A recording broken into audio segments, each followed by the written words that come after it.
being elected your 47th president and your 45th president. This campaign has been so historic in so many ways. This is a magnificent victory for the American people that will allow us to make America great again. Thank you. Many people have told me that God spared my life for a reason. And that reason was to save our country and to restore America to greatness. It's time to put the divisions of the past 4 years behind us. It's time to unite. I will not let you down. America's future will be bigger, better, bolder, richer, safer, and stronger than it has ever been before. God bless you, and God bless America. Thank you very much. Wow. Yeah, if you heard that for the first time, don't blame yourself. You were in bed at 2:35 in the morning, Eastern time. That's when it was over, declared by us, and now everyone's realizing Donald Trump has won massively, projected to be the 47th president of the United States. It will be the first time since Grover Cleveland lost and then won again, a president has done that with two non-consecutive terms. In one of the, you know what, I think it could be the greatest political comeback of all time. Mr. Trump secured more than 270 electoral votes, and the number seems to be going up. He flipped battlegrounds, including Pennsylvania, Georgia, and Wisconsin, all red now, and defending North Carolina. People didn't quite see this kind of a wave. Biggest comeback, especially after all that he's been through. Assassination attempts, impeachments, investigations. It's an incredible result after an unprecedented election cycle filled with twists and turns, including those two assassination attempts that you're seeing there. And that's not to mention the two impeachments, the legal battles, and days spent in courtroom instead of being on the campaign trail. And despite efforts from the mainstream media, all of them, the Democratic elites, all of them, to write him off, he is projected to be the 47th president of the United States. And he addressed his supporters early this morning. This was, I believe, the greatest political movement of all time. There's never been anything like this in this country, and maybe beyond. And now it's going to reach a new level of importance because we're going to help our country heal. We're going to help our country heal. We have a country that needs help, and it needs help very badly. We're going to fix our borders. We're going to fix everything about our country. And we made history for a reason tonight, and the reason is going to be just that. We overcame obstacles that nobody thought possible, and it is now clear that we've achieved the most incredible political thing. Look what happened. Is this crazy? This is karma, ladies and gentlemen. He deserves this. They deserve it as a family. I want to thank some people real quick. I want to thank the Nelk Boys, Aiden Ross, Theo Vaughn, Bussin' with the Boys, and last but not least, the mighty and powerful Joe Rogan.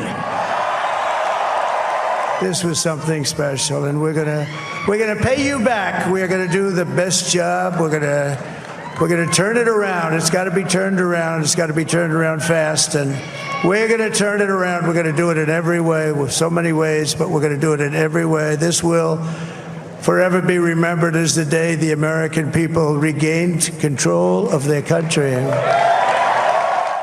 That was in the 3 o'clock hour this morning. Kamala Harris, has not yet conceded. She's going to have a speech later today. The other major story this morning, Republicans are set to regain control of the U.S. Senate, ending a 4-year stretch in the minority after flipping Ohio red, and it looks like a bunch of other states as well. We have live team coverage on this historic morning. Madeline Rivera will get into those Senate races that are a huge win for Republicans. Brian Yennis is live in Philadelphia after Trump flipped the state back to red. And Kevin Court breaks down Trump's path to 270. But first, let's go to Bill Melugin, where Trump's big celebration took place. Hey, Bill. Hey guys, good morning to you. Look, there's no other way of putting this. This was an outright rejection of the Biden-Harris administration and their agenda. Donald Trump appears to be on track to rack up well over 300 votes in the Electoral College. Fox News was able to call the race for him just before 2 o'clock in the morning last night. This was the moment that Trump walked out to his victory party right here in West Palm Beach. It was a historic realignment, uniting citizens of all backgrounds around a common core of common sense. You know, we're the party of common sense. We want to have borders. We want to have security. We want to have things be good, safe. We want great education. We want a strong and powerful military. Now, Fox News was able to call the race after Trump won the key battleground state of Pennsylvania. What you're looking at now was the Harris campaign headquarters, the watch party. This was at Howard University in Washington, D.C. As you can see, it was a ghost town over there. Jubilation at the Trump headquarters.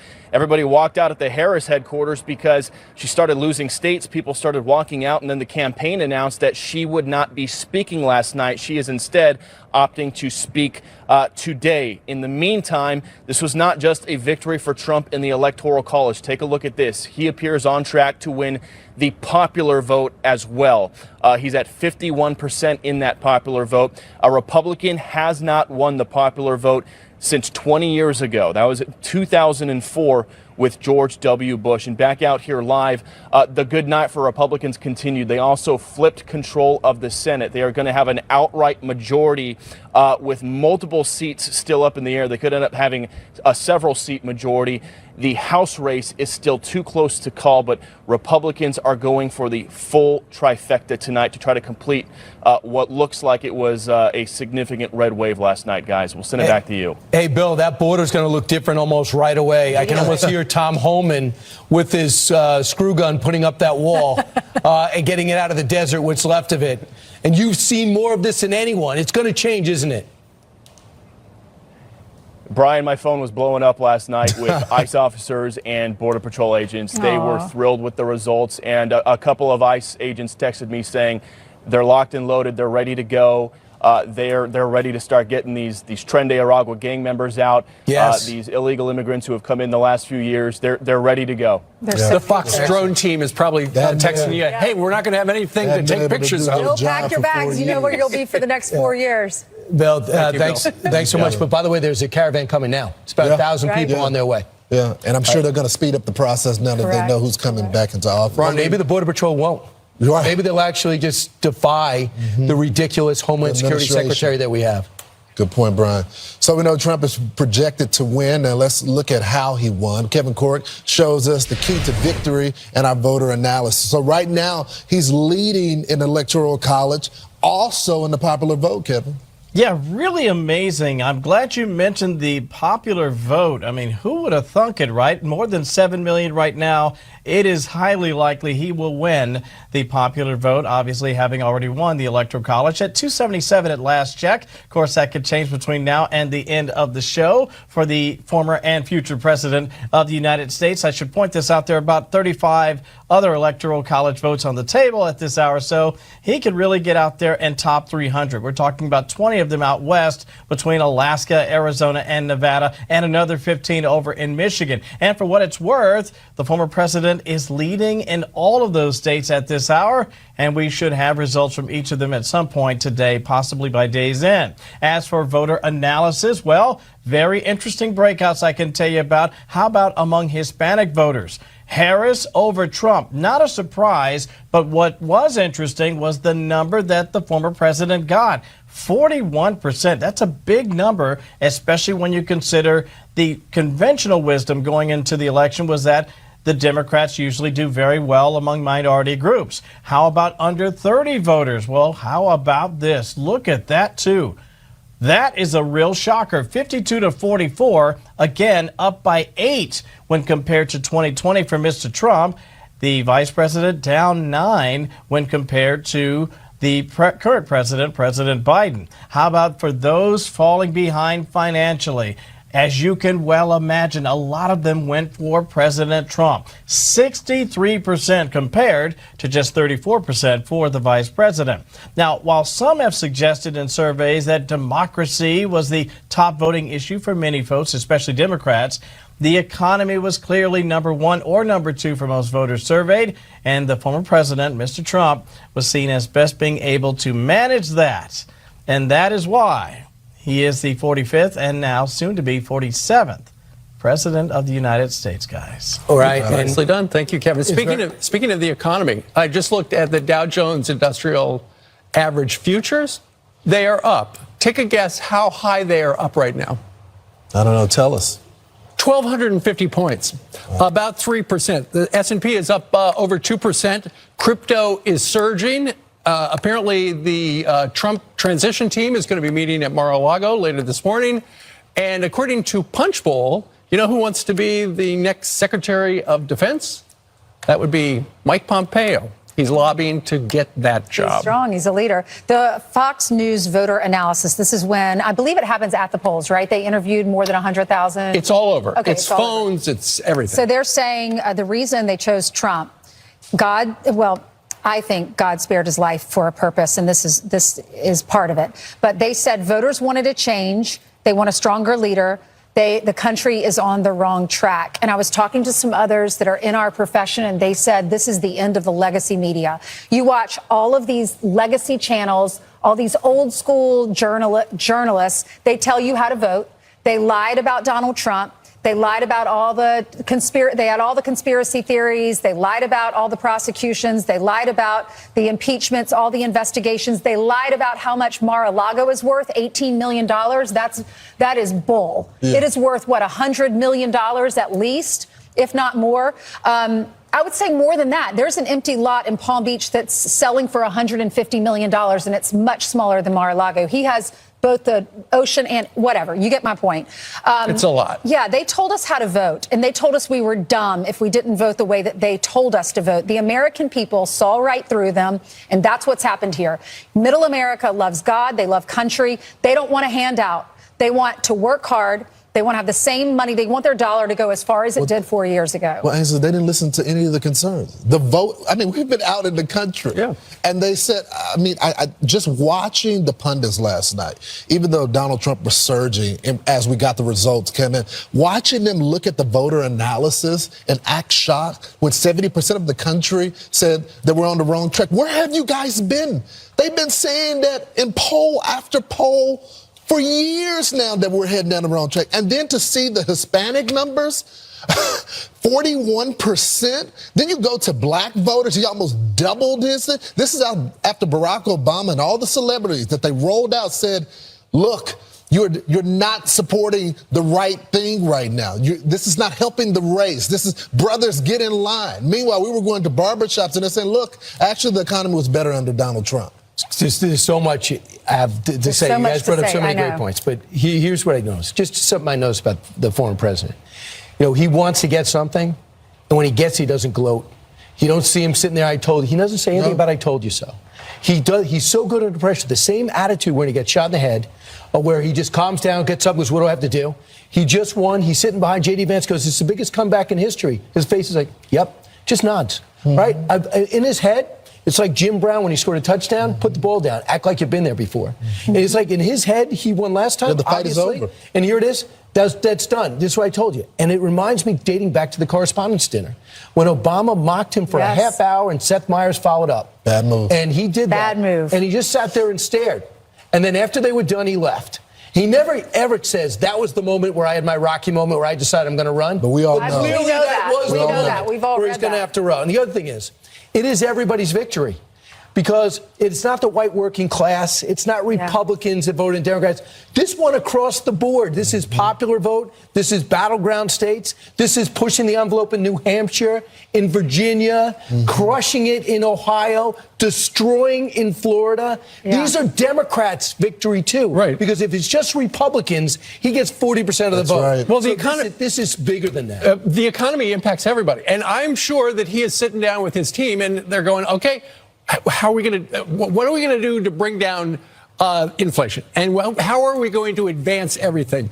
Ultimately, if the House is still held by the Republicans, he will have a more cooperative speaker than he did when he first was elected 8 years ago. And they can get more stuff done with a unified government. And ultimately, all the people who voted for him last night are hoping that he's able to do everything he said. Steve, what I just worry about with the speaker, if it's Hakeem Jeffries, the impeachment stuff starts. Yeah. And that's hopefully they learn What I'm their saying lesson. is Mr. Johnson. No, if they have I know that. unified. I know that, but if it flips. If it flips the other the House direction. flips, It'll be Jamie Raskin a mess. doesn't understand what the American people Hopefully just they'll said. realize Hopefully they listen to that the message American isn't- people. And as far as the black vote, you know what I love about this? It makes me hopeful that our country is not as divided. No. How do you feel? Because it's just the there's press. It's like, oh, I'm voting for the right person. I don't care about your skin color. People chose their circumstances and who was going That's to right. help them. All the elites and the people that were out there, they're not going to have to deal with their surging crime. They got private security. Okay, they're not going to have to deal with a broken economy. They're just fine. Them and their families are just fine. And I think when they went out there and tried to shame voters, Yes. a lot of people took offense to that. Yeah. How about Bidenomics works and crime's down? Excuse me, that might be what the numbers say, but that's not what we experienced. Well, they had to correct the and numbers. we just got the answer. Well, you know what, Brian? Bidenomics is a term they stopped using. The term they should use today, Trumpquake. Yeah. Trumpquake, because it was like a political earthquake. Well, him and coming George back. Clooney and Beyonce, they don't have to worry about No. inflation. So don't tell us how to vote. All right, Donald Trump shattering the blue wall with a big victory in battleground Pennsylvania. It's a state that he won in 2016 and narrowly lost it in 2020. And data shows support from Latino voters helped him flip the Keystone State. Brian Yennis is live in Philadelphia with that story. Hey, Brian. Hey, Ainsley, good morning. Former President Trump not only has won Pennsylvania, he's won the most votes ever by a Republican candidate here in the Commonwealth and by the largest margin of victory by a Republican since President Ronald Reagan did it in 1984. Let's put up the numbers here. With 4% of the vote still needed to be tallied, former President Trump has 3.4 million votes, winning 50.8%, flipping Pennsylvania red. How did he do it? Well, Democrats were touting their ground game and were dependent on running up the score here in Philadelphia, where they were hoping for historic turnout, and that did not materialize. Harris is performing 3 points below what President Biden did in 2020, and former President Trump turned in his best performance in Philadelphia ever, winning 20% of the vote. That's 4,000 more votes and about 3 points better than his 2020 result in Philadelphia. Now, Harris also needed to surpass President Biden's performance in Philadelphia's suburbs in those 4 collar counties.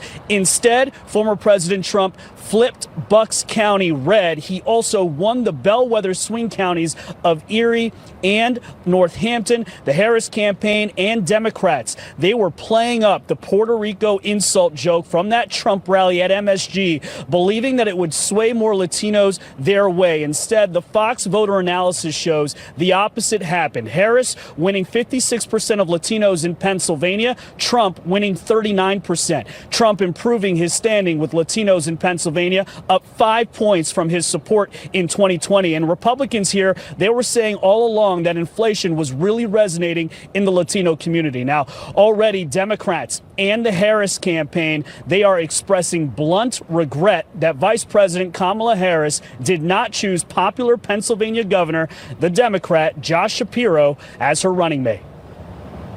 I know a lot of people are probably wondering tonight what would have happened had Shapiro been on the ticket. And not only in terms of Pennsylvania, he's famously a moderate. So that would have signaled to the American people that she is not the San Francisco liberal that Trump said she was. I hate to say this, but I'm not sure how much Tim Walz contributed to the ticket. Now, Lindy Lee is on the Harris National Finance Committee. She's on the campaign, and she said basically also she was criticizing the Harris campaign's effort here in Pennsylvania, saying they did not do enough to get out the vote in Pittsburgh and in Philadelphia. And obviously that was true. Guys? Hey, Brian, quick question. I kept hearing how along the lines were in Philadelphia, the turnout's going to be great. Was that just misreporting?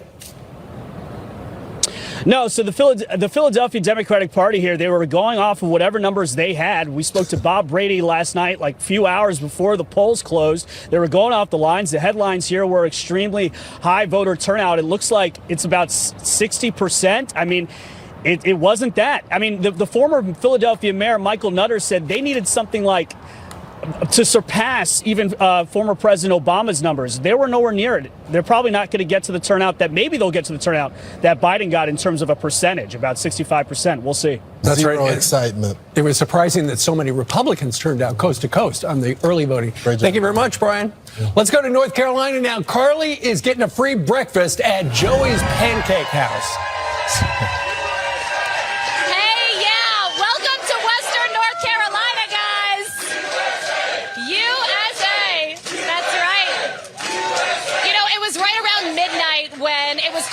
That North Carolina went for Donald Trump, awarding Donald Trump a big victory, and Kamala Harris a big blow by giving Donald Trump those 16 electoral votes that North Carolina has. I'm going to have a great conversation with this table. This is Jim, Ken, and Laura. We've been talking politics, and actually, you guys met. Ken and Laura are married, and you met Jim by talking politics at diners just like this. So we're going to get into these conversations that you've been having for years now. Let's start with you, Jim. What do you think about Donald Trump's second victory? How are you feeling about it this morning? I was hoping. I was, praying and hoping he would get back in the White House and straighten this country out. It's the first time I ever voted for somebody 3 times. That's right. I think it's the first time. If you voted for Trump in 2016, 2020, and 2024, that would be it. So what do you think are the issues, Laura, that won it for him? Policy, definitely policy. And I also voted for him all 3 times. And it's always been based on policy for me. Yeah. And really quickly, we've been talking about policy versus personality, the authenticity that a lot of people feel Donald Trump has. What do you think was the deciding factor for many people on the campaign trail, seeing him campaign, and what decided it for them for their vote to be to Donald Trump? I think it was policy and authenticity. It came through very clearly that she was not authentic, and for whatever he is, he's authentic. So there you have it, guys. So a little taste of what people are saying in Maggie Valley, North Carolina at Joey's Pancake House. I'll send it back over to you guys at the desk. Thank you very much.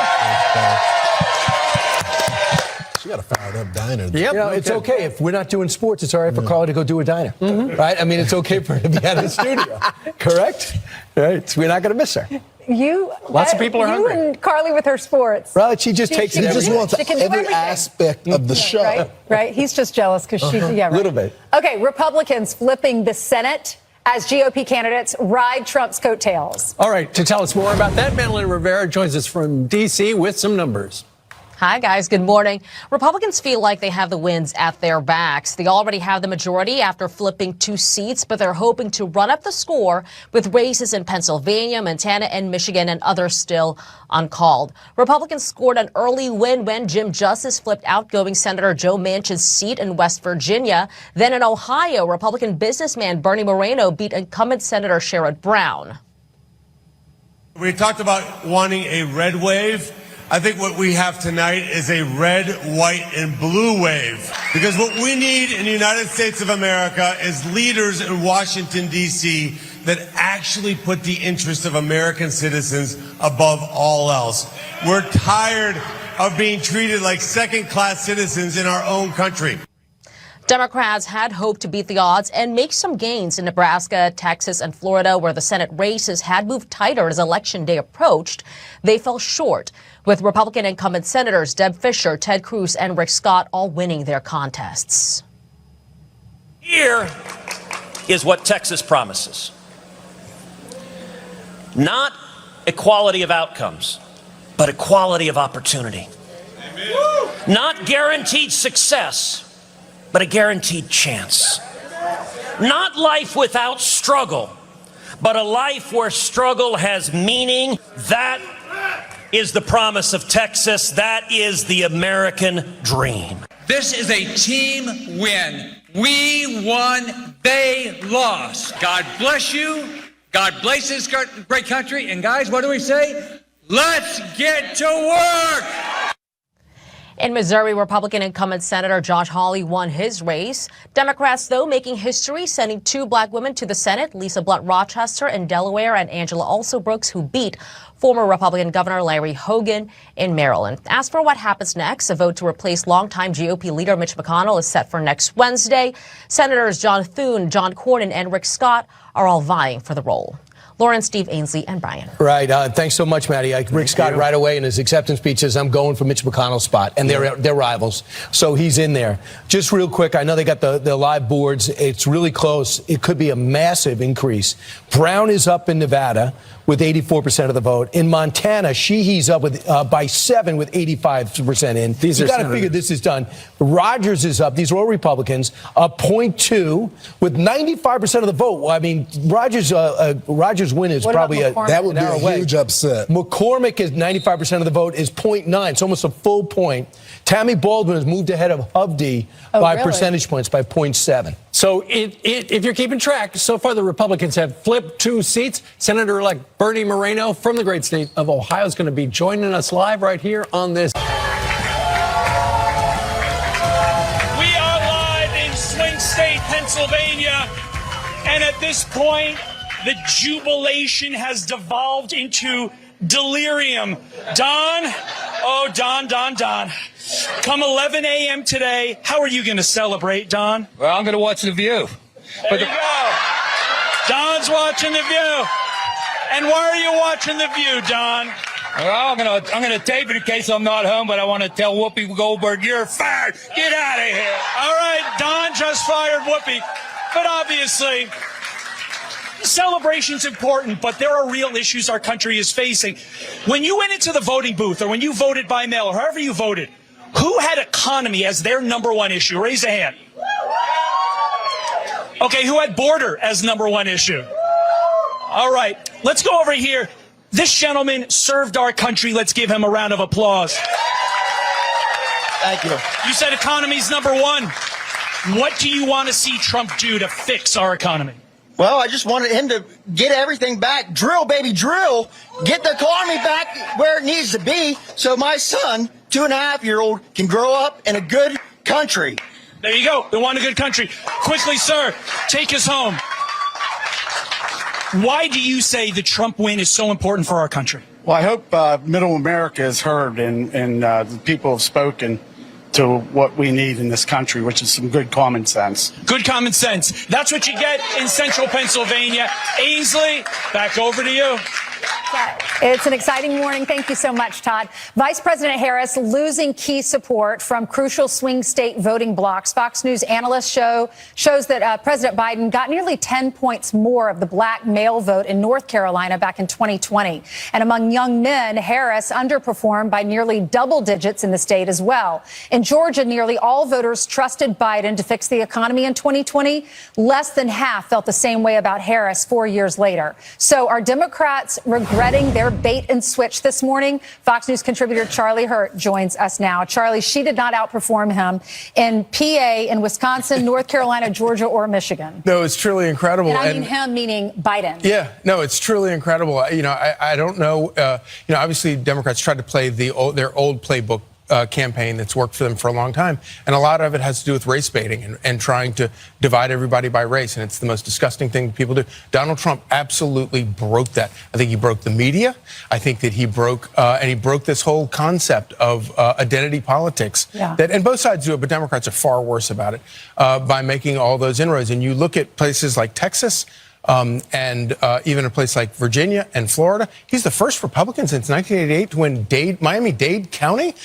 Much of that is because Donald Trump asked for Latinos for their vote, appealed to them, and they voted for him, no matter how much they called him racist, no matter how much they called him, Hitler or whatever they wanted to call. Nazis, fascists. Yep. At the end of the day, they didn't have a campaign. They didn't run a campaign.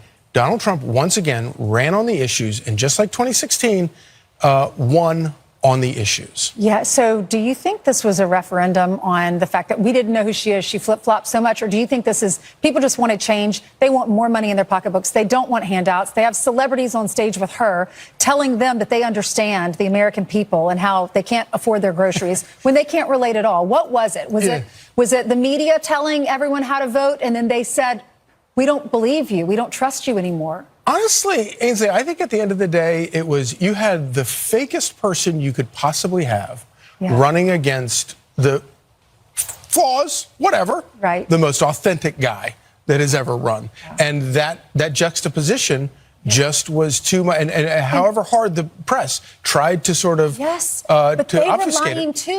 We all knew that they were lying. They didn't know who she was as a candidate. They were just so glad they had a candidate and not Joe Biden. So they were telling everyone to vote for, knowing it was all a facade. Yeah, and the fact that she, her inability to answer any questions, and then when she did, we would all be, oh, that's why they don't let her out to come out and answer questions. And again, whatever you say about Donald Trump, the guy answers questions. The guy knows who he is. He knows what he thinks. And again, and he's not some right-wing ideologue. Yeah. And that's why when I look forward and I think about where, who knows what happens in the House? It looks like Republicans picked up the Senate. He's going to have a working partnership there. Who knows what happens in the House? Democrats could take control of the House. What's happening to Kamala this morning? Who are they blaming? Who is Kamala being blamed? Is Joe Biden being blamed? They have to be blaming. They have to be kicking themselves for picking Tim Walz over somebody like Josh Shapiro, who, by the way, he's not a moderate, but he probably would have helped them with Pennsylvania. Did he say no? I've heard from sources that they asked him and he might have said no. I have heard that, and I can't confirm it, but you have to wonder. Yeah. And then on top of it, truly the dishonesty of the campaign. But I have to say that when you look at, Donald Trump did not come before he did what he did on the broad scene. He took over the Republican Party, and he changed the Republican Party forever. It is never going back. And based on these issues, and these are not right-wing issues, these are centrist issues that all Americans care about. And when he walks in with his cabinet, including RFK Jr. and Elon He's Musk. Going to make our food better. Women are excited about that. It's amazing. And it almost doesn't matter what the makeup of the House is, because you have these people who want to find practical solutions to problems that matter to people. You're right. And God spared his life for a reason. Who doesn't believe in miracles? Right.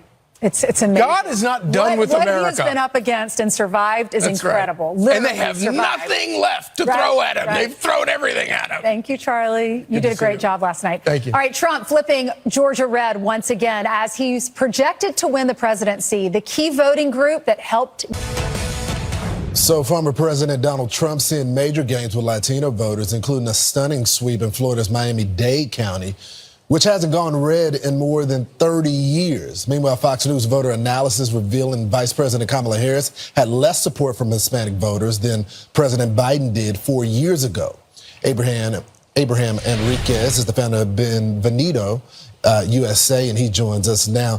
So, Abraham, I mean, when you look at this support, not only with Hispanics, but Donald Trump almost doubled his support amongst black voters, going from 8% to 15%. What message are these voters sending America right now? Yeah, well, good morning, Lauren. So great to be with you. And tonight, we can proudly say that President Trump won the Latino vote and Kamala Harris won the Latinx vote. And she understood one thing. Democrats found out that Hispanics don't like weak borders. They don't like to be called Latinx, and they love America. And so I believe that President Trump winning 45% of the Hispanic vote sends an alarming message to Democrats, specifically, Lawrence, because we're 32 million eligible Hispanic voters. 1.4 million more Hispanics were eligible to vote this year than even in the 2022 midterms. Democrats cannot afford to lose the Hispanic coalition for future wins. So, I think that President Trump is showing us the blueprint of how to save America and really just grow the coalition within the Republican Party. So it wasn't just that victory, but when you go to Ohio, Sherrod Brown, he lost. Bernie Moreno, who's going to be one of the first, I think he's the first Colombian immigrant to now represent Ohio in the Senate. This is a first. So it's not just a Donald Trump victory, but you got a new representative going to the Senate. Yeah, I could be more excited, Lawrence. Look, and also just his story. What does it say about our party that a Colombian-born naturalized citizen is now the sitting or the elected Republican senator in Ohio? And you look at his story of immigrating to America, and his entire campaign was centered around protecting legal immigration, protecting our border, but also the American dream and how it's slipping away from millions of Americans, specifically Hispanic Americans. And so the fact that now we have three elected Hispanic Republican senators should really worry the Democrat Party. Well, this is a different Republican Party. And I mean, I kind of experience this when I go out there to talk with voters. They say they're voting for Trump, but they're not saying that they're new Republicans. So what is this new formation? Yeah, well, you and I both know, Lawrence, that the Hispanic vote, we're the most swing vote demographic in the country, meaning every single election cycle, you have got to go out there. You've got to have some face time. You have to knock on the doors. You have to make the phone calls to ensure that the community feels heard and represented. And I think for years, the Democrat Party just assumed that if we just continue moving to the left, the Hispanic vote's going to move with us. And even in the 2022 midterm, Lawrence, the Republicans had the best performance in the midterm elections with Hispanics. So President Trump's gains today, they're not new. We've been seeing a shift with the Hispanic vote for the party since 2016. And it's because the party looks and sounds more like the working class American that have been left behind from Democrat policies. So that's what really gets me excited. Yeah, what a novel idea. The Republican Party started focusing on Hispanic voters, black voters, as they focus on other voters, and they got some great success as a result of that. Enriquez, thanks so much for joining the program. Thank you, Lawrence. So, Ainsley, looks like you got some headlines for us? I do. Thank you so much, Lawrence. Control of the House is still too close to call. So let's take a look at a handful of the key races this morning. In New York's 4th District, Democrat Laura Gillen declaring victory in a rematch against Long Island Republican Congressman Anthony D'Esposito, whose campaign got bogged down by a lot of controversy. Meanwhile, in New York's 19th Democrat challenger, Josh Riley, is set to flip that House seat in what's being considered an upset over Republican incumbent Mark Malinaro. And to Ohio's 13th district, incumbent Democrat Amelia Skies is leading an extremely close race over Republican Kevin Coughlin. And we have got a cliffhanger in Nebraska's 2nd district. Republican Congressman Don Bacon and Democrat challenger Tony Vargas are running neck and neck. And it could be days before we actually see the final results in that race. Here is a look at where the balance of power sits right now in the House. With the GOP strong showing in the Senate, we could be on the brink of history, as there has never before been a double flip where one chamber flips in one direction.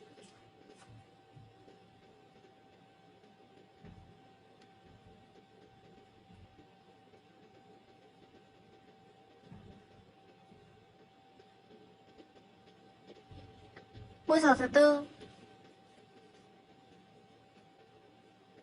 3 mũi kép trong một chân, 2 mũi xích. Tiếp tục móc 3 mũi kép vào chung chân đó.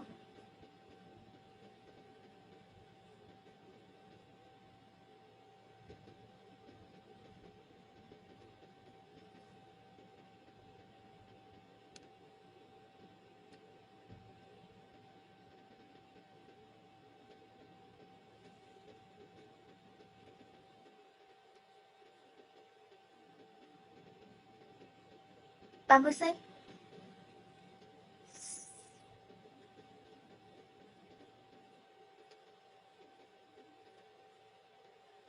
Bốn mũi kép trong một chân. 4 mũi kép trong chân lần thứ hai.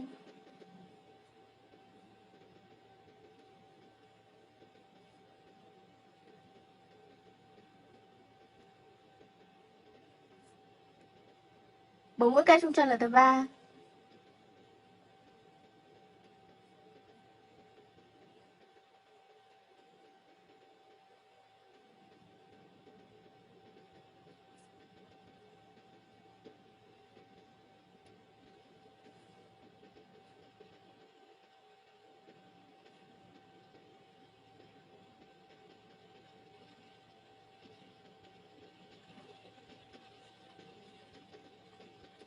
4 mũi kép trong chân lần thứ 4.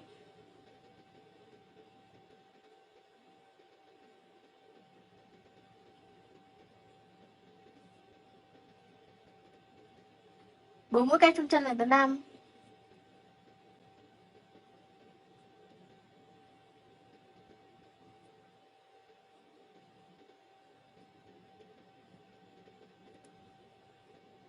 Bốn mũi kép trong chân lần thứ 6.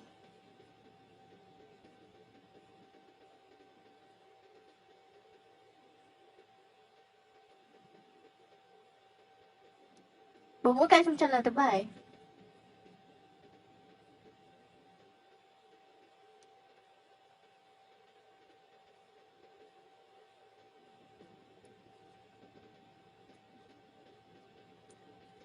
Bốn mũi kép trong chân lần thứ 8.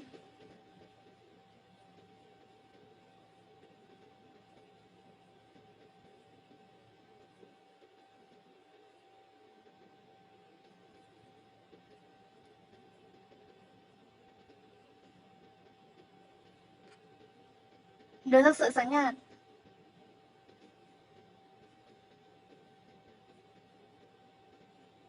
Ba mũi xích.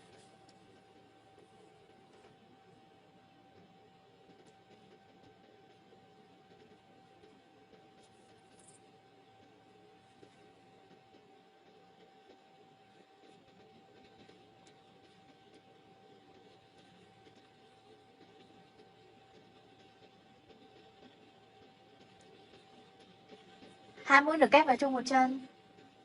Hai mũi kép vào chung một chân. Tiếp theo là hai mũi kép. Lặp lại như vậy cho đến hết hàng.